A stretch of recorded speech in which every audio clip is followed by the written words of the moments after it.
कार्यक्रम के पुण्यार्चक हैं श्रीमती सरोज, श्री सुनील, प्रतीक जैन, आशिका जैन, अंकित एवं Khushboo Pataudi. Firm Saroj roofing private limited, Cochin. Shri Rajendra Prasad ji Jain, Shrimati Mamta ji Jain, Shri Prashant ji Jain, Shrimati Divya Jain, Paras Jain, Bharat Jain एवं समस्त परिवार, मुंबई। देवादिदेव 1008 आदिम तीर्थंकर श्री आदिनाथ भगवान की। दोनों हाथों को आकाश की ऊंचाई में प्रदान कीजिएगा। पूरी चेतना के साथ अपनी उपस्थिति का एहसास प्रदान कीजिएगा। चैतन्य चमत्कारी श्री चंद्र प्रभु भगवान की। परम शांति विधायक श्री शांतिनाथ भगवान की। चिंतामणि श्री पार्श्वनाथ भगवान की। वर्तमान शासन नायक श्री महावीर भगवान की। इस कार्यक्रम में उपस्थित आप सभी लोगों का, देश और दुनिया में अपने घरों पर इस कार्यक्रम को देख रहे, इस समय पारस चैनल, जनवाणी चैनल और प्रामाणिक ऐप के माध्यम से उन सभी सुधी श्रोताओं का हम हार्दिक हार्दिक स्वागत एवं अभिनंदन करते हैं। शंका समाधान के इस सत्र को हम आगे बढ़ाएं, उसके पूर्व महाराज श्री का मंगल आशीष ग्रहण करते हैं। दोनों हाथों को जोड़िएगा, आपके लिए भी मंगल आशीष मिले और आपके माध्यम से देश और दुनिया में इस कार्यक्रम को देख रहे सभी सुधी श्रावकों के पास भी मंगल आशीष की छांव पहुंचे। हे महाराज श्री, नमोस्तु नमोस्तु नमोस्तु। इच्छामि इच्छामि इच्छामि। आइएगा बंधु, हम इस सत्र को प्रारंभ करने के लिए जा रहे हैं और आज गुणायतन परिवार से ये सौभाग्य है, शहडोल नगर से पहली बार, परिवार पूरा आ गया नरेश जी, चलिए, पहली बार गुणायतन परिवार से सम्मिलित हो रहे हैं। थोड़ी देर में वो यहां पहुंच रहे हैं, उनके परिवार, हम उनका नाम यहां थोड़ी देर में लेंगे। लेकिन पहले प्रश्न के लिए मैं आमंत्रित कर रहा हूं श्रीमती सविता जैन, जिनके भी नाम ले रहा हूं, अपने स्थान पर खड़े होंगे। महिलाओं से विशेष अनुरोध है, बार बार आपको ना कहना पड़े, इसलिए आप अपनी मर्यादाएं बना करके रखें। और इसके बाद तैयार रहेंगे श्रीमती साधना जैन, महिला परिषद। गुरुवर के चरणों में कोटि कोटि नमन, नमोस्तु नमोस्तु। छुल्लक जी के चरणों में इच्छामि इच्छामि इच्छामि। हे गुरुवर, हम लोग जब बाहर जाते हैं तो महीनों अपने पहले से तैयारी करना शुरू कर देते हैं कि ठंड है, स्वेटर रखना है, रात में पहनने के लिए नाइट सूट रखना है। लेकिन जब हमें अनंत काल तक जहां हमें रहना है वहां की कोई तैयारी नहीं करते। तो गुरुवर, मेरी शंका है कि हमें जहां अनंत काल तक रहना है वहां की तैयारी कैसे करें हम? बहुत अच्छा सवाल है। 4 दिन की यात्रा के लिए कहीं जाना होता है तो उसकी आप पूरी तैयारी करते हो, और जीवन यात्रा के अगले पड़ाव में जहां हमें एक लंबे समय के लिए जाना है। जय बोलो शांतिनाथ भगवान की। अब सब लोग मौन ले लो, है ना। मुझे लगता है कि शहडोल का उदाहरण देना पड़ेगा। शांति, है ना, बीच में किसी तरह की बातचीत नहीं, ओम, है ना। तो जो सवाल है कि इस लंबी यात्रा में जाने की कोई तैयारी क्यों नहीं, मुझे इसकी एक ही वजह दिखती है कि व्यक्ति को जो अपने द्वारा नियोजित यात्रा है वो यात्रा दिखती है, और नियति द्वारा नियोजित यात्रा का उसे कोई आभास नहीं होता। कहने को तो सब कहते मरकर परलोक जाएंगे, लेकिन अंदर ऐसा विश्वास नहीं होता, उनको ये नहीं लगता कि हमको कब जाना है। आप कहीं आते जाते हो तो आप उसकी ठीक खुद टिकट बनाते हो, स्वयं के द्वारा नियोजित है, निर्धारित है।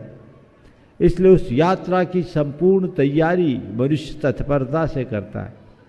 लेकिन जिस यात्रा की बात आप कर रहे हैं वो नियति नियोजित करती है।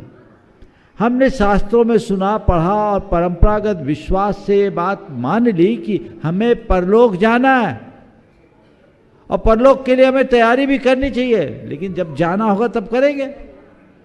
अभी से करने की क्या जरूरत, कब जाएंगे इसका कोई पता नहीं। यही सोच मनुष्य को पीछे ढकेलती है। अपनी सोच को बदलना है और इस यात्रा को अपने जीवन की अनिवार्य यात्रा मानकर इस विश्वास के साथ जिए कि कोई भी दिन मेरे जीवन का आखिरी दिन बन सकता है, इसलिए इससे पहले कि मेरे जीवन का अंत हो मुझे उसकी तैयारी कर लेनी चाहिए। श्रीमती साधना जैन महिला परिषद, और आपके बाद तैयार रहेंगे शर्मिला जैन, जैन वीडियो। हे गुरुवर नमोस्तु नमोस्तु नमोस्तु, इच्छामि इच्छामि इच्छामि। गुरुवर, मोहनीय कर्म को कर्मों का राजा क्यों कहा गया है, कृपया समझाएं। जिसके रहते सारे कर्म फले फूले वो राजा ही तो है। जब तक मोह है तब तक सब कर्म फलते हैं फूलते हैं। मोहनी कर्म सब कर्मों की सारी व्यवस्था करता है, इसलिए वो राजा है, बाकी प्रजा। शर्मिला जैन, और आपके बाद तैयार रहेंगे अरिहंत जैन बिट्टू कटनी, शिरोमणि संरक्षक गुणायतन। सब लोग साथ में, पूरा बिहार ग्रुप साथ में। हाँ बोलिए। गुणायतन प्रणेता श्री मुनि प्रमाण सागर जी महाराज जी के चरणों में त्रिवार नमोस्तु नमोस्तु नमोस्तु। समस्त मुनि संघ के चरणों में नमोस्तु। समस्त क्षुल्लक जी के चरणों में इच्छामि इच्छामि इच्छामि। और भैया जी को वंदना। मुनि श्री, मेरा प्रश्न यह है कि संयुक्त परिवार में रहते हुए बड़ों के छोटों के प्रति और छोटों के बड़ों के प्रति क्या कर्तव्य होने चाहिए, कृपया हमें मार्गदर्शन। एक वाक्य में उत्तर देता हूं। छोटों को बड़ों का बहुमान करना चाहिए और बड़ों को छोटों का ध्यान रखना चाहिए। मैं समझता हूं इसकी टीका लिखने की जरूरत नहीं है, समझ गए ना। चलिए। अरिहंत जैन बिट्टू कटनी से गुणायतन के शिरोमणि संरक्षक, और उनके साथ में महाराज श्री का मंगल विहार कराने वाली पूरी टीम के लिए एक बार जोरदार करताल ध्वनि से उनका सम्मान कीजिएगा। ये पूरी टीम यहाँ पर खड़ी हुई है। महाराज श्री के चरणों में त्रिबार नमोस्तु नमोस्तु नमोस्तु। एलक और छुल्लक महाराज जी के चरणों में इच्छामि। महाराज श्री कहते हैं कि समय के हिसाब से चलना बहुत जरूरी है। ओम बोलो। महाराज श्री कहते हैं कि समय के हिसाब से चलना बहुत जरूरी है, पर समय तो अपनी गति से चलता ही जा रहा है, पर हम लोग कुछ समय के बाद रुक से जाते हैं। तो महाराज श्री, हम ये जानना चाहते हैं कि समय की गति से अपनी गति को कैसे मिलाएं, कृपया मार्गदर्शन कीजिए। समय अपनी गति से चलता जा रहा है, हम लोग कुछ समय के बाद रुक जाते हैं। समय की गति से हम अपनी गति को कैसे मिलाएं? देखिए, हम कहते हैं कि समय गुजरता है, मैं कहता हूँ कि समय नहीं, हम गुजरते हैं। समय तो जहाँ का तहाँ है, हम गुजरते हैं और कहते हैं समय गुजरता है। और हमारी आदत खराब है, हम चलते भी हैं रुकते भी हैं। समय की गति के साथ अपनी गति को आगे बढ़ाना है तो सदैव लक्ष्योन्मुखी दृष्टि बनाकर चले। जिस मनुष्य के सामने उसका लक्ष्य हमेशा रहता है वो सतत प्रगति के पथ पर गतिशील रहता है, वह कभी रुकता नहीं। इसलिए हमें यह शपथ करना चाहिए कि जो मेरा लक्ष्य है मुझे उस लक्ष्य के प्रति समर्पित रहते हुए निरंतर गतिमान रहे। नमोस्तु महाराज। अक्षय जैन गुणायतन अपना प्रश्न रखेंगे, और इसके बाद में तैयार रहेंगे सपना जैन, शरद जैन। नमोस्तु महाराज जी। महाराज जी, मेरी शंका है, धन क्या है? धन क्या है?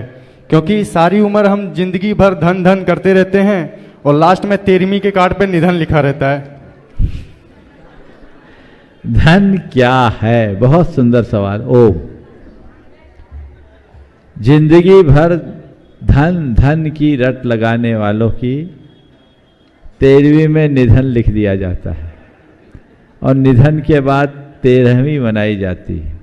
देखो, अगर धन शब्द को ठीक तरीके से मेरे देखे पूछो तो मैं यही कहूँगा, धन क्या है? जो जीवन को धन्य करे। शायद ये परिभाषा आपको समझ में नहीं आ रही होगी। धन वो नहीं जो तुमने अपने तिजोरी में भर के रखा, धन वो है जिसे तुमने परमार्थ में लगाया, और जो परमार्थ में लगा हुआ धन होता वो जीवन को धन्य कर देता है। समझ गए? तो इससे पहले कि तुम्हारा निधन हो, अपने जीवन को धन्य कर लो। कब होगा जीवन धन्य? जब धन को परमार्थ में लगाओगे। जोड़ा हुआ धन व्यर्थ हो जाता है, पर परमार्थ में नियोजित धन अमर होता है, वो जीवन को धन्य कर देता है। सपना जैन, एक मिनट, संस्कार का भी एक सवाल। गुरुदेव के चरणों में बारंबार नमोस्तु।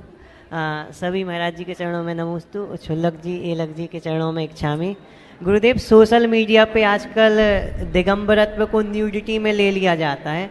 सोशल मीडिया पे दिगंबरत्व को न्यूडिटी में ले लिया जाता है, तो गुरुदेव ऐसा क्या करें कि उसको न्यूडिटी में ना लिया जाए? देखिए, ये बहुत ही गंभीर सवाल उपस्थित हुआ है। न्यूडिटी को रोकना अच्छी बात है, पर दिगंबरत्व को न्यूडिटी के रूप में लेना कतई अच्छी बात नहीं।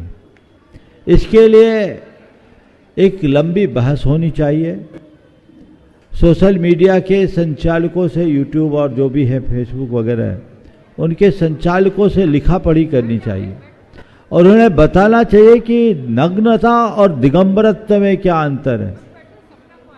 नग्न तो भोगी विलासी होता है, दिगंबर साधु नग्न नहीं होता, वो दिगंबर होता है। दिगंबर यानी जिसने दिशाओं का वस्त्र पहन रखा है, दिगंबर है। उन्हें दिगंबर और नग्न का फर्क समझाना चाहिए, उनके लिए लिखा पढ़ी करनी चाहिए और ये कहना चाहिए हमारा मौलिक अधिकार है, हमें इनको आप रोक नहीं सकते।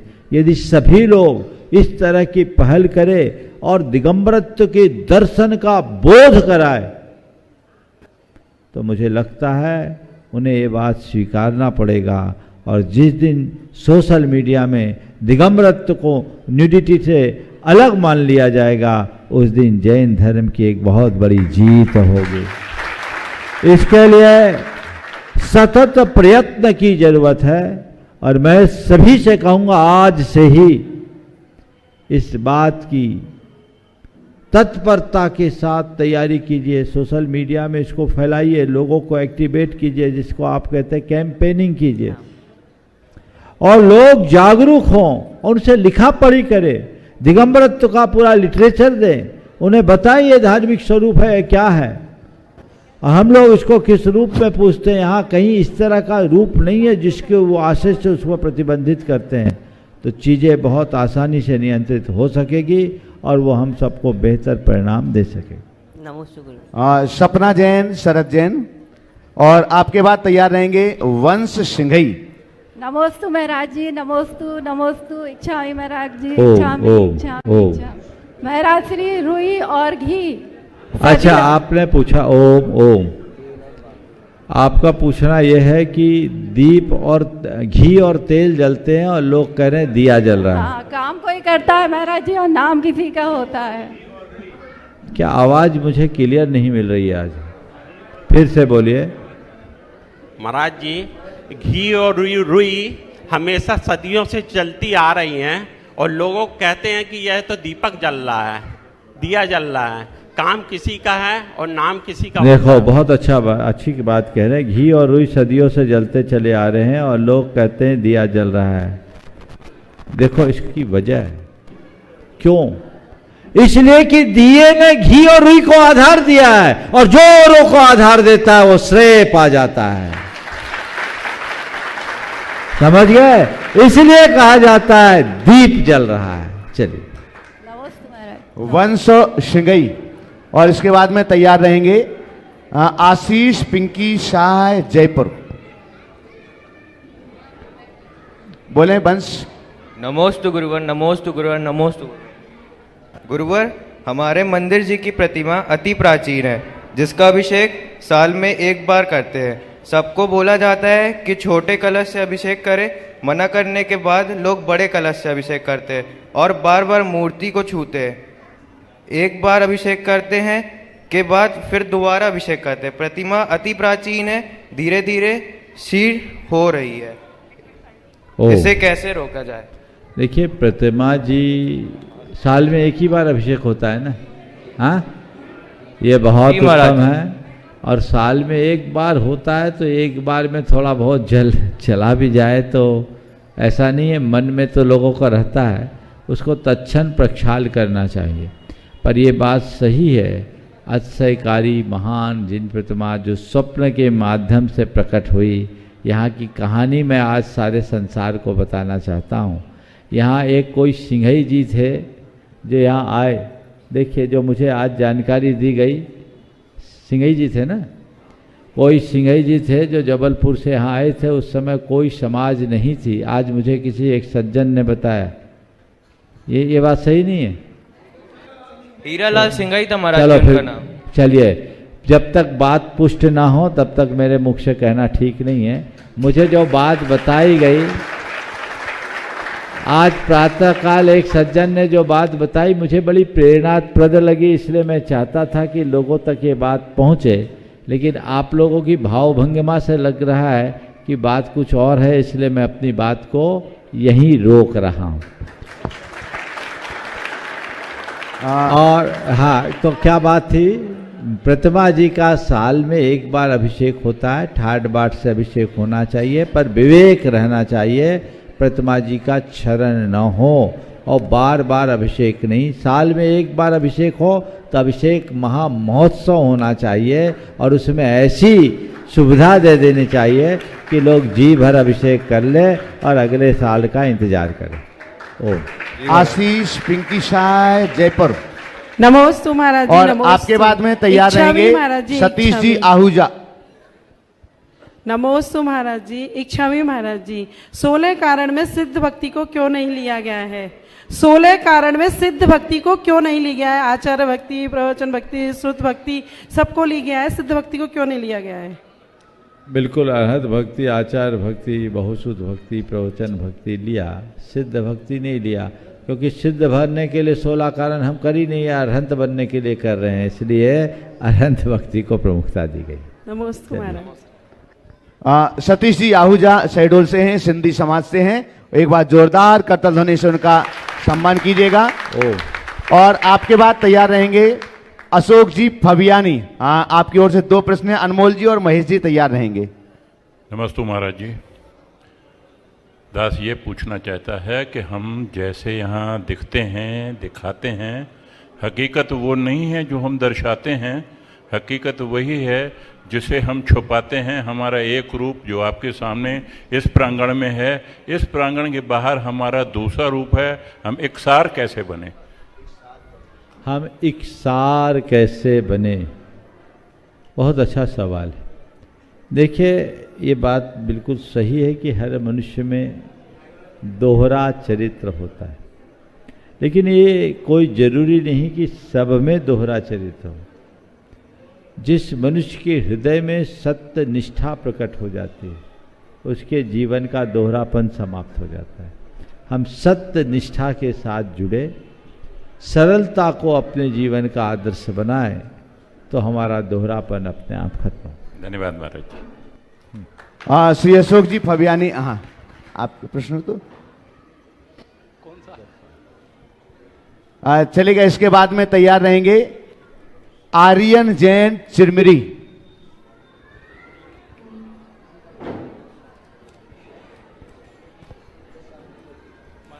नमोस्तु नमोस्तु महाराज श्री। तरल पदार्थ की मात्रा नापने की इकाई लीटर है, किलोग्राम से ठोस मात्रा ज्ञात हो जाती है, कपड़ा से मीटर की इकाई प्राप्त हो जाती है।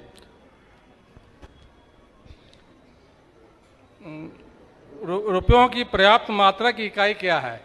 रुपयों की पर्याप्त मात्रा की इकाई क्या है? कमाई की उम्र कब तक होनी चाहिए? बहुत अच्छा सवाल है। सबकी एक मात्रा है। रुपयों की पर्याप्त मात्रा नापने की इकाई क्या है? और कमाई की उम्र क्या है? देखो, ऐसे तो कोई एक पैमाना निर्धारित नहीं किया जा सकता, लेकिन मैं इसे एक नए दृष्टि से रखना चाहता हूँ। रुपयों को मापने की पर्याप्तता की सीमा कितनी है, कमाई की सीमा कितनी है, तो जब तक मन की शांति खंडित ना हो, शरीर का स्वास्थ्य प्रभावित न हो,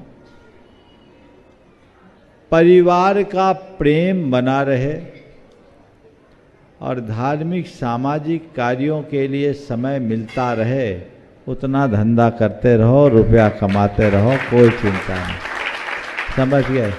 और उम्र भी जब तक आपके साथ इतनी सब चीज़ों को बनाए रखने की ताकत है, कमाइए और कमाकर परमार्थ में नियोजित करते जाइए।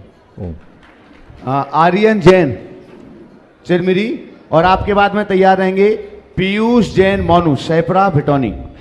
महाराज श्री, किसी ने कहा है कि भोगों में रोग कब है, कुलवान को कुल की च्युति कब है, मानी को अपमान कब है? आवाज सुनाई नहीं पड़ रही है मुझे ढंग से, बोलो। हाँ महाराज श्री, किसी ने कहा है कि भोगों में रोग कब है, कुलवान को कुल की च्युति कब है, मानी को अपमान कब है, रूपवान को बुढ़ापे कब है। इसी प्रकार सभी वस्तुएं भय से युक्त है, सिर्फ वैराग्य ही अभय है। तो महाराज श्री, आपके मुख से 4 बातें सुनना चाहते हैं जिससे हमारा वैराग्य दृढ़ हो सके। वैराग्य में वा भयम, भोगे रोग भयम, कुले च्युति भयम, वित्ते नृपालाद भयम, शास्त्रे दैन भयम, बले रूप भयम, वैराग्य में वा भयम। भर्तृहरि की एक कारिका है। वैराग्य में ही अभय है। आपने पूछा है, अपने वैराग्य को बनाए रखने के लिए 4 बातें क्या याद है? देखो, शरीर की असारता, नश्वरता का चिंतन करो, भोगों की असारता का चिंतन करो। शरीर नश्वर है, असुचि है, भोग असार है, तृष्णा को बढ़ाने वाले हैं, जीवन क्षणभंगुर है, कभी भी नष्ट हो सकता है, और चीज़ें किसी के साथ जाने वाली नहीं है। यदि ये बातें हम याद में रखेंगे तो वैराग्य बढ़ा रहेगा। अगर 4 बातें कही है, लेकिन उनके साथ 3 बातें मैं कहूँगा जो कभी श्रीमद् राजचंद्र जी कहा करते थे। काल सिर पर सवार है, यानी कभी भी मौत आ सकती है, ये याद करो रोज। नजर खोलते ही जहर चढ़ता है और पांव रखते ही पाप लगता है। ये 3 बातें नित्य याद करो। काल सिर पर सवार है, यानी कभी भी मृत्यु आ सकती है। नजर खोलते ही जहर चढ़ता है, यानी विषयों की तरफ देखा नहीं कि उनका विष तुम पर चढ़ा नहीं। और पांव रखते ही पाप लगता है, यानी कदम कदम पर पाप की संभावना है, इसलिए सतर्क होकर के जियो। ये हमारे वैराग्य की पुष्टि का एक सबल आधार। पीयूष जैन मोनू सैपरा भिटौनी से, ट्रस्टी गुणायतन। कहाँ है पीयूष? चलेगा। बंदो, हम आगे प्रश्न के लिए आमंत्रित करें। अंजुलता जैन महिला परिषद तैयार रहेंगी। आपके लिए बतला दें, आज शहडोल भी गुणायतन परिवार से जुड़ रहा है। अभी तक संस्थापक सदस्य के रूप में नहीं था। नहीं, एक है भाई, पर वो गुप्त है। एक है, वो गुप्त है। आज हम यहाँ पर आमंत्रित कर रहे हैं जो गुणायतन से संस्थापक सदस्य के रूप में जुड़ रहे हैं, ट्रस्टी के रूप में जुड़ रहे हैं। आपकी तालियां अनवरत जारी रहना चाहिए। श्री रमेश चंदी जैन, श्रीमती मनोरमा जैन, श्री नरेश दीपाली जैन, अभिषेक आरती जैन, प्रियांशा विद्यांश जैन, लक्ष्मी भंडार, शहडोल मध्य प्रदेश। तालियां लगातार बजना चाहिए। आपके सम्मान के लिए मैं आमंत्रित कर रहा हूं, कटनी से हमारे बीच हैं गुणायतन के शिरोमणि संरक्षक अरिहंत जैन बिट्टू, और टीकमगढ़ मध्य प्रदेश से हमारे बीच हैं गुणायतन के ट्रस्टी अखिलेश जी शत भैया। पहुंचे और गुणायतन परिवार की ओर से आज जो गुणायतन के नए साथी के रूप में, संस्थापक सदस्य के रूप में बन रहे हैं, वहीं से वहीं प्रश्न भी हाँ चलेगा। आपकी तालियां लगातार जारी रहना चाहिए जब तक ये सम्मान चल रहा है। ठीक है, इधर ही। हाँ, पूरा परिवार एक साथ खड़े हो, दोनों हाथ ऊपर उठा करके गुणायतन के संस्थापक सदस्य के रूप में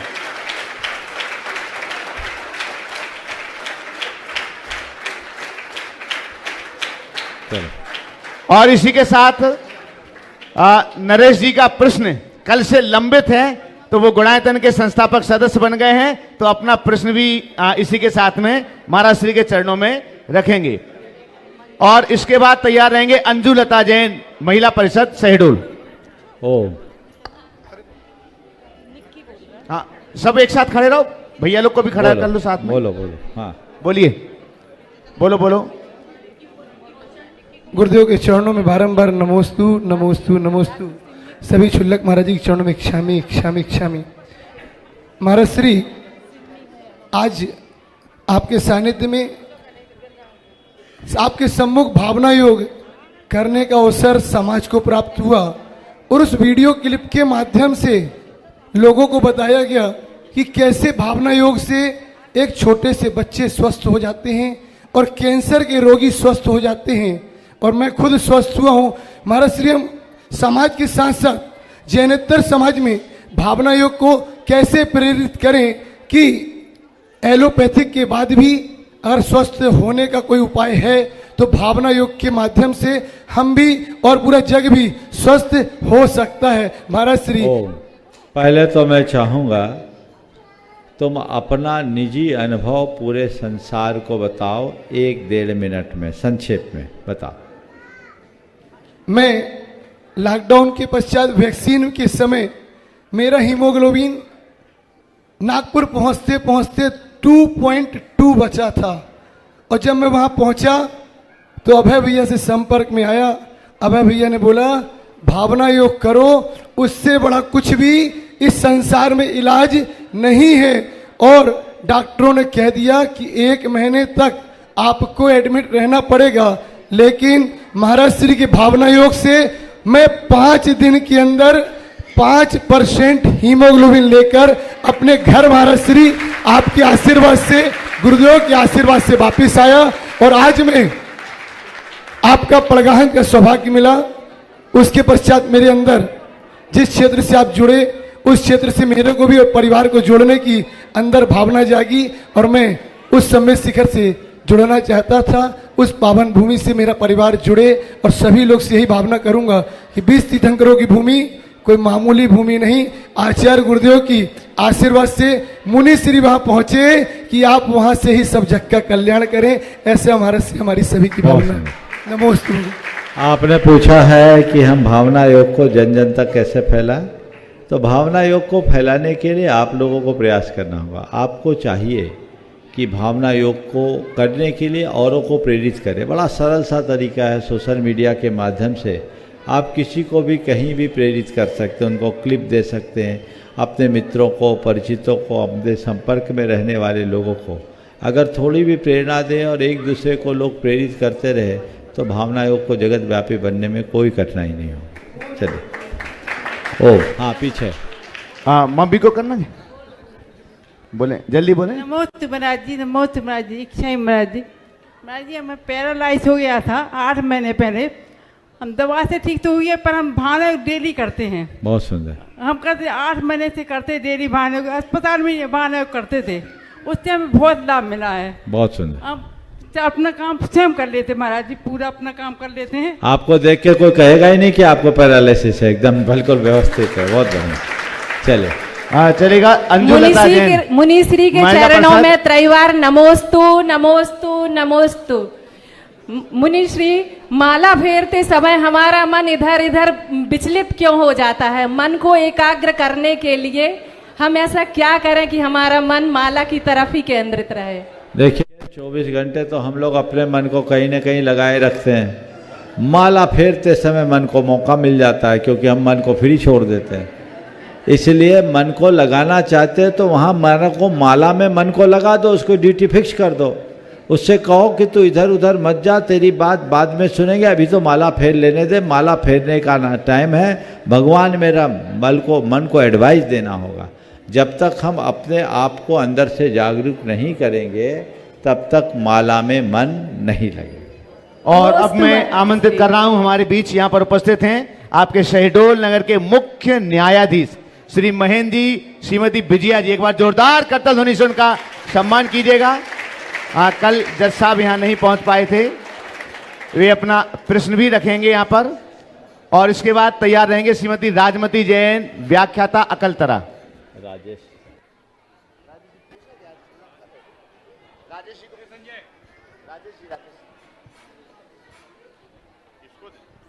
नमस्तु नमस्तु महाराज जी, चुल्लक जी, इच्छामी इच्छामी।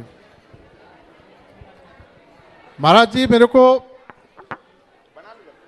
फैमिली कोर्ट में 1 साल सेवा देने का मौका मिला। जिस तरह से सामाजिक मूल्यों का ह्रास पहली बार जीवन में देखने को मिला। ओम। हाँ, एक जन चेतना आपके माध्यम से एक जन जागरण चाहता हूं मैं। पहले महीने मैंने 70 डाइवोर्स जो है ग्रांट किए। 70 ये मेरे अकेले कोर्ट से थे। 4 कोर्ट थे, चारों कोर्ट से 200 से ऊपर ग्रांट थे फर्स्ट मंथ में। मैं चाहता हूं आपके श्रीमुख से एक जागरण इस संबंध में हो, कैसे हम सामाजिक मूल्यों का इस तरह से जो ह्रास हो रहा है रोक सकते हैं। बहुत बहुत अच्छा सवाल आपने उपस्थित किया है और जो तस्वीर आपने प्रस्तुत की है वो बहुत चिंतनीय। एक समय था जब किसी के तलाक की बात सुनी जाती थी तो लोगों को आश्चर्य होता था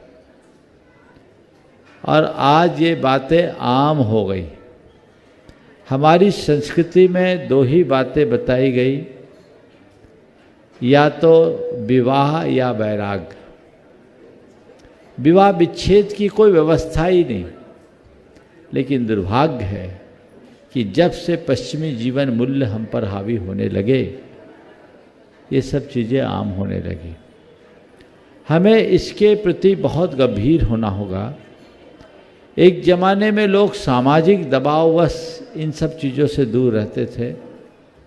सामाजिक दबाव अब कुछ बचा नहीं और कानूनी बंधन कुछ है नहीं। इन कारणों से लोग इस तरह की प्रवृत्तियों को बहुत आम तौर पर अपनाने लगे। इसके लिए हमें बहुत जागरूकता की ज़रूरत है और इसकी जड़ में जाने की ज़रूरत है। तलाक के कई कारण हैं। मेरे देखे हो सकता आप लोगों को इसका ज़्यादा अनुभव होगा जब केस आपके सामने आते हैं। मैं आपसे भी जानना चाहूँगा कि आपकी नज़र में क्या कारण हैं। लेकिन पहले मैंने जो ऑब्जर्व किया है वो मैं कहना चाहूँगा। पहले तो अत्यधिक शिक्षा, जो मेरा ऑब्जर्वेशन है, ये गैर पढ़े लिखे लोगों में कम, ज़्यादा पढ़े लिखे लोगों में ज़्यादा आ रहा है। वो उनको ईगोइस्ट बना देता है और ईगो क्लैश होता है तो तालमेल नहीं रह पाता, एक कारण। दूसरा, विवाह के उपरांत एकल रहना।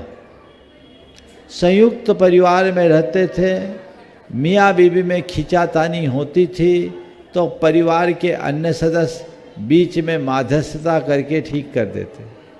अब पति पत्नी दोनों रह रहे हैं, मेट्रोपॉलिटन सिटीज़ में रह रहे हैं, उनके आपस में अनबन हो रही है, दोनों नौकरी पेशा है प्रायः, और किसी की एक दूसरे पर निर्भरता है नहीं, ईगो चरम पर है, और कोई भी मुद्दा उठता है तो दोनों की आपस में बातचीत बंद होती है और दोनों अपने अपने मित्रों को मैसेज करते हैं। वो सुलगाने का काम करते हैं, सुलझाने का नहीं, और इससे मामला बिगड़ता है। तीसरा कारण जो है, विवाह के उपरांत मायके पक्ष का जरूरत से ज़्यादा हस्तक्षेप। जरूरत से ज़्यादा हस्तक्षेप होने से भी आपस में खींचतान बन जाती है। बहू जो दूसरे घर में जाती है, एक लंबा समय हो जाने के बाद भी ससुराल को अपना घर नहीं मान पाती, सास ससुर को अपना नहीं पाती। एक ये कारण है। और चौथा कारण बढ़ती हुई संवेदनहीनता, जिससे असहिष्णुता का विकास हो रहा है। इन कारणों का निवारण करना चाहिए और इससे बचने का मुझे एक ही उपाय दिखता है, वो ये कि बच्चों को पढ़ाई लिखाई के साथ, मैंने अनेक बार ये प्रस्ताव सबके बीच रखा कि बच्चों की शिक्षा संपन्न होने के उपरांत उन्हें 1 वर्ष तक गुरुओं के पास रहना चाहिए। वहाँ रहकर एक प्रकार का क्रैश कोर्स करे। लड़कियाँ साध्वियों के पास, आयरिकाओं के पास, लड़के हम मुनियों साधुओं के पास, वहाँ रह कर के प्रशिक्षण प्राप्त करे, अपने आप को आध्यात्मिक रूप से मजबूत बनाए, प्राचीन गुरुकुल प्रणाली को पुनर्जीवित किया जाए। उसके बाद वैवाहिक क्षेत्र में, व्यापारिक क्षेत्र में, जिस क्षेत्र में जाना वहाँ जाए। तो मुझे लगता है इस तरह की दुर्घटनाओं को कुछ कम किया जा सकता है। मैं इस विषय में चाहूँगा एम.के. जैन साहब को, आज शायद पहली बार मुझसे मिले हैं, लेकिन एक जस्टिस होने के साथ साथ वो बड़े श्रद्धालु भी दिखे हैं। मैं उनमें एक अच्छी संभावना देखता हूँ। मैं चाहता हूँ कि समाज के बीच वे प्रकाश डाले कि इस तरह के कारणों में, इस तरह के कृत्यों के पीछे और क्या कारण हैं जिससे समाज को बचाया जा सके। मैं समझता हूँ महाराज जी, सारे कारण आपने जो है बता दिए हैं, सब शामिल हो गए हैं। अच्छी बात इसमें ये जो मैंने महसूस की, पूरे 1 साल जो महसूस की कि हमारा मध्यम वर्गीय परिवार बचा हुआ है इस जो है सामाजिक उससे। बहुत सुंदर। तो ये बहुत अच्छी बात है। ये जो भी विकृति है वो या तो बिल्कुल नीचे है या बहुत ऊपर है। और जो महाराज जी ने उपाय बताया उसके अलावा कोई उपाय नहीं हो सकते, सर्वोत्तम उपाय है महाराज जी। बहुत सुंदर, बहुत सुंदर। श्रीमती राजमती जैन अकलतरा, और इसके बाद में तैयार रहेंगे सविता जैन शहडोल। ओ द्वय मुनिवरों के चरणों में नमन, पंच चुल्लक जी के चरणों में इक्षामी करते हुए मैं अपनी कुछ पंक्तियों के माध्यम से अपना प्रश्न प्रस्तुत करने जा रही हूँ। अर्जुन का सा लक्ष्य बनाकर हर पल आगे ही बढ़ना, दिया से जोत जलाकर हर गुलशन रोशन करना। बस बात एक है ध्यान में रखना, अपनी रेखा लंबी करना, पर दूजे की लंबी रेखा काट कभी ना आगे बढ़ना। मुनीष जी, मेरा यही प्रश्न है कि आज के युवक लक्ष्य तो नहीं बना पाते और दूसरे को धकेल कर आगे बढ़ना चाहते हैं, आखिर क्यों? इसलिए कि उनमें केकड़ों की संस्कार ज़्यादा है, मछलियों की संस्कार नहीं। अगर वो अपने आप को केकड़े की जगह मछली जैसा जीवन बनाने के लिए प्रेरित करे तो शायद स्थिति बदल जाए। एक मछली दूसरे मछली को क्रॉस करती है, लेकिन क्रॉस करने वाली और जिसे क्रॉस किया जा रहा है दोनों को कोई फर्क नहीं पड़ता, क्योंकि दोनों का अपना अपना लक्ष्य है, वो दोनों अपनी अपनी गति से चलते हैं। लेकिन केकड़ों की कहानी अलग है। एक केकड़ा आगे बढ़ता है, 4 उसकी टांग खींचते हैं, इसलिए अटके रहते हैं। मैं यही कहूँगा, मछली बनो, केकड़ा नहीं। सविता जैन शहडोल, और इसके बाद तैयार रहेंगे राजेश जी जैन अपर कलेक्टर शहडोल। सविता जैन है उधर पर। महाराज श्री के चरणों में नमोस्तु नमोस्तु नमोस्तु। छुल्लक जी के चरणों में इक्षामी इक्षामी इक्षामी। महाराज जी, गति का बंध आयु के त्रिभाग में होता है, तो क्या जिसको गति बंद हो जाता है तो उसके वैसे परिणाम होने लगते हैं? जिसको जैसी आयु बंधती है अंत समय में उसके वैसे ही परिणाम होते हैं। राजेश जैन, अपर कलेक्टर शहडोल। और आपके बाद में कोटिशा नमोस्तु पूर्वक निवेदन कर रहा हूं पूज्यवर मुनि श्री निर्भीक सागर जी महाराज जी के पावन चरणों में। माइक।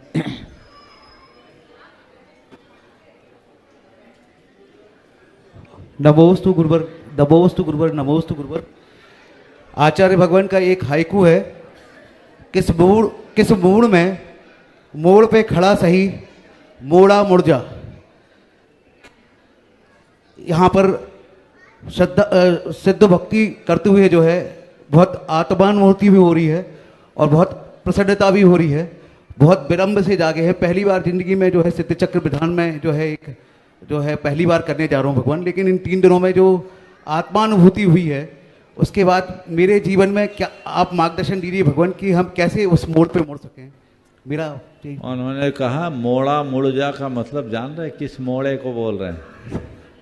समझ गए? ये बुंदेलखंडी शब्द का इस्तेमाल किया है, हे मोड़ा मुड़ जा। समझ गए? तो वो मुड़ने की प्रेरणा दे रहे हैं, दिशा बदल लीजिए। जब तक मनुष्य अपने जीवन का कोई ठोस लक्ष्य सुनिश्चित नहीं करता तब तक वह जीवन की वास्तविक उन्नति नहीं कर पाता। मनुष्य के जीवन की सबसे बड़ी विडंबना ये है कि पूरा जीवन बीत जाता है, अंत तक वो ये नहीं समझ पाता कि मेरा जीवन किस लिए। तो हम जीवन के मूल्य को समझें, महत्व को समझें, उसी अनुरूप जीवन की दिशा को बदलने का प्रयास करें। नमोस्तु पूर्वक निवेदन कर रहा हूं पूज्यवर मुनि श्री विवेक सागर जी महाराज जी के पावन चरणों में। मुनि श्री को नमोस्तु करते हुए प्राणी मात्र के कल्याण की भावना को लेकर के जिन्होंने तीर्थंकर प्रकृति का बंद किया है, ऐसे तीर्थंकरों के जीवन में सुनते हैं 5 कल्याणक होते हैं और उन तीर्थंकरों के जब प्राण प्रतिष्ठा होती है, 5 कल्याणक महोत्सव होते हैं, उस समय जन्म कल्याणक, तप कल्याणक, केवल ज्ञान और मोक्ष कल्याणक के लिए एक ही दिन दिया जाता है, किंतु गर्भ कल्याणक के लिए 2 दिन दिए जाते हैं। चूँकि गर्भ धारण करना एक प्रकार से गूढ़ क्रियाएं मानी जाती हैं और लेकिन 2 दिन गर्भ कल्याण किया जाता है, उसका प्रदर्शन किया जाता है, उसके पीछे क्या रहस्य हो सकता है और गर्भ धारण करना भारतीय संस्कृति में कितना महत्वपूर्ण है, इसको समझाकर कृपया उपकृत करें। नमोस्तु। महाराज जी ने आप लोगों को संदेश दिलाने के लिए बहुत ही प्रासंगिक सवाल उपस्थित किया। गर्भ कल्याणक साधारणतः गर्भ धारण की वृत्ति को पाप की वृत्ति माना जाता है, लेकिन गर्भ कल्याणक के लिए इसलिए महत्व दिया जाता है कि हम कल्याण के लिए ही उन्होंने गर्भ धारा है और गर्भ से ही जीव के भीतर कल्याण के बीज बोए जा सकते हैं। गर्भ से ही जीव के भीतर कल्याण के बीज बोए जा सकते हैं। तीर्थंकरों के 5 कल्याणकों में ऐसा लिखा है कि गर्भ और जन्म के बीच में कम से कम 8 प्रहर का अंतर होना चाहिए। इसलिए 2 दिन गर्भ कल्याणक की प्रक्रिया होती है। मुझे इसके पीछे एक बड़ा रहस्य दिखता है कि ये एक दिन अतिरिक्त लिया जाता है ताकि संस्कारों का महत्व बताया जा सके। आपने तीर्थंकरों के गर्भ कल्याण की संपूर्ण क्रिया को देखा होगा। गर्भ धारण करने से पूर्व देवियाँ आकर गर्भ की शुद्धि करती है, गर्भाशय की शुद्धि करती है और उसके बाद पूरे गर्भाधान के काल में 9 माह तक वो माता की सेवा में लगी रहती है। उनसे आमोद प्रमोद, तत्व चर्चा और ललित कलाओं के साथ अपना समय बिताती। ऐसा कहा जाता है कि वो गर्भ की रक्षा के लिए नियुक्त होती, लेकिन मैं ये नहीं मानता, क्योंकि तीर्थंकर तदभव मोक्षगामी होते हैं। वो असुरक्षित है ही नहीं, उनकी रक्षा के लिए नहीं, वे संस्कारों की रक्षा के लिए आते। ये प्रयास किया जाता है कि उस अवधि में माँ के मन में किसी भी प्रकार की खिन्नता, उद्वेग, डर, चिंता, अवसाद, क्लेश या द्वेष का भाव न हो, क्योंकि माँ के भावों का प्रभाव पेट में पलने वाले संतान पर पड़ता है। माँ के जैसे भाव होंगे वैसा प्रभाव पेट में पलने वाले संतान पर पड़ता है। तो माँ के भाव न बिगड़े, इसलिए उनके यहां देवियां नियुक्त होती। आज भी जो माँ बनने वाली है, यदि वो ऐसी सावधानी रखे तो वो उत्तम नर रत्न को जन्म देने का सौभाग्य प्राप्त कर सके। लेकिन आजकल ऐसा बहुत कम होता है। ज़्यादातर को तो डॉक्टर मरियल बना के बेड रेस्ट में लेटा देते हैं। एक तो ये भी कारण है, जैसे पहले किसी ने बच्चों को ही नहीं जन्म दिया हो। इसकी भी एक वजह है लेट मैरिज, बदली हुई लाइफ स्टाइल। बहुत समस्याएं हैं आजकल संतान उत्पत्ति में। तो ये सब चीज़ों का दुष्प्रभाव बच्चे पर पड़ता है। तो 9 माह के गर्भाधान के काल को बहुत ही संयम, उत्साह, उमंग और विवेक के साथ बिताना चाहिए, प्रसन्नता के साथ बिताना चाहिए, ताकि आपके पेट में पलने वाले उस जीव के अंदर वो सारे संस्कार आ सके और वो अपने जीवन का उद्धार कर सके। 9 मिनट का भावना योग गर्भवती महिलाओं के लिए जो तैयार किया गया, उसमें इन्हीं सब बातों का समावेश किया है। उसके बहुत अच्छे परिणाम भी आ रहे। 9 माह 9 मिनट, और लोग जो इसका लाभ ले रहे हैं उन पर असाधारण प्रभाव भी पड़ रहा है। अनेक लोगों ने अपने अनुभव इस मंच पे सुनाए। आपके यहाँ भी एक बहन जी मुझसे आज कह रही थी। तो ये चीज़ें ऐसी है जिसका प्रभाव पड़ता है। गर्भावस्था के काल में टीवी, इंटरनेट के अर्थहीन कार्यों में अपने आप को नहीं उलझाना। पुराण शास्त्रों को पढ़ो, गुरुओं के वचनों को पढ़ो, कला और काव्य शास्त्र में अपनी रुचि अभिरुचि को बढ़ाओ, ललित कलाओं में रस लेने का प्रयास करो। ऐसा करो जिससे संतान में संस्कार बढ़े, वो प्रतापी बने, विनोदी बने, व्यवहारिक बने, कर्मठ बने, जुझारू बने और अपने जीवन को आगे बढ़ा सके। ये बहुत ही महत्वपूर्ण विषय है। इनको उसी संदर्भ में देखकर चलना चाहिए। विनीत जैन रेलवे प्रश्न के लिए तैयार रहेंगे। और महाराज जी का और कोई सवाल है तो हो जाए। हाँ हाँ, कर लो एक। चलो इसके बाद चलिए, विनीत जैन रेलवे। हेलो। और इसके बाद शैलेश जैन जिला समन्वयक, जिला पंचायत सहयोग। नमोस्तु नमोस्तु नमोस्तु। चुल्लक जी को इच्छामी इच्छामी इच्छामी। चलो एक महाराज जी और हमारा करेंगे। प्रश्न ये है, इसके बाद महाराज जी करेंगे। हाँ। आज के परिवेश में हम अभिमानी और स्वाभिमानी व्यक्ति को कैसे पहचानें? देखिए, अभिमान का मतलब क्या है और स्वाभिमान में बारीक अंतर। इसे थोड़ा और विश्लेषण करूं।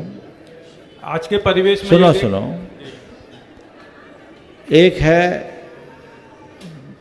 अभिमान, स्वाभिमान, अभिमान, मान या घमंड और मद। 4 बातें हैं। क्या? मद, घमंड, मान और स्वाभिमान। चारों एक ही परिवार के सदस्य हैं, लेकिन इनमें थोड़ा अंतर है। मद क्या? अपने आगे किसी को कुछ न गिनना, ये मद है, अपने अलावा और किसी को देखना ही नहीं। जैसे कोई नशे में होता है तो उसकी दुनिया ही अलग हो जाए। जो है सो मैं हूँ, अपने आप को ही सर्वे सर्वा मानना, ये मद है। इससे हल्का है घमंड। अपने आप को अपनी योग्यता से ज़्यादा मान पाने की चाह रखना, इसको बोलते हैं घमंड। तीसरी श्रेणी है मान की। अपने योग्यता के अनुरूप सम्मान की चाह रखना, ये मान है। कोई मुझे मान दे, मेरी जितनी योग्यता उतना तो कम से कम मिलना चाहिए, ये मान है। अगर सम्मान की चाह है तो मान है। लेकिन अपनी गरिमा को बनाए रखना स्वाभिमान है। मान में सम्मान की आकांक्षा है, स्वाभिमान में अपमान से बचने का प्रयास है। मेरा सम्मान न मिले मुझे कोई फर्क नहीं, पर कहीं मेरा अपमान न हो जाए, ये मुझे ध्यान रखना है। तो स्वाभिमानी उसी अपमान से अपने आप को बचाए रखता है, अपनी गरिमा को बनाए रखता है। वो हमारे जीवन के उत्कर्ष का कारण बनता है। एक सवाल महाराज का और हो जाने दो। नमोस्तु महाराज जी महाराज जी। भूश्री के नमोस्तु करते हुए व्यक्ति अपने आप को जीवन को सुखी बनाने के लिए बहुत पुरुषार्थ कर रहा है, किंतु सारा का सारा सुख उसका पराश्रित होता चला जा रहा है। स्वाधीन सुख पहले होता था, या स्वाधीन सुख भी कोई है, उसे हम कैसे प्राप्त कर सकते हैं? पराधीनता से बच के अपने आप में सुखी रहने की कला कैसे प्राप्त कर सकते? बहुत अच्छा सवाल है। पराधीनता से बचे कर अपने आप में रहने की कला हम कैसे सीखें? सबसे पहले व्यक्ति को ये जानना, अपनी स्वाधीनता को पहचानना पड़ेगा। मनुष्य की सबसे बड़ी दुर्बलता ये है कि वो अपने आप को पूरी तरह पराधीन मान रखा है और पराधीन बना रखा है। उसे अपनी चेतना की स्वाधीनता का भान नहीं, बोध नहीं। और जब चेतना की स्वाधीनता का भान होगा तभी उसे स्वाधीन सुख की सच्ची अनुभूति होगी और वही उसके पथ को प्रशस्त कर सकेगा। तो इसके लिए अपने संस्कारों को बदलना होगा। जो हमेशा परावधीन रहा है, परावलंबी रहा है, तो उसकी बुद्धि भी पूरी तरह परमुखापेक्षी बन जाती है और उस परमुखापेक्षिता के परिणाम स्वरूप वो अपने आप को उसी अनुरूप ढाल कर रखता है। हम अपने आध्यात्मिक चेतना का विकास करें, स्वाधीनता के साथ जिए, आगे बढ़े, जिससे हमारे जीवन का पथ है प्रशस्त हो सके और हम अपने जीवन का कल्याण कर सके। समय आप सबका हो गया है, यहीं पर विराम। बोलिए परम पूज आचार्य गुरुवर श्री विद्यासागर जी। ओ इस कार्यक्रम के पुण्यार्चक थे श्रीमती सरोज, श्री सुनील, प्रतीक जैन, आशिका जैन, अंकित एवं Khushboo Pataudi. Firm Saroj roofing private limited, Cochin. Shri Rajendra Prasad ji Jain, Shrimati Mamta ji Jain, Shri Prashant ji Jain, Shrimati Divya Jain, Paras Jain, Bharat Jain एवं समस्त परिवार, मुंबई।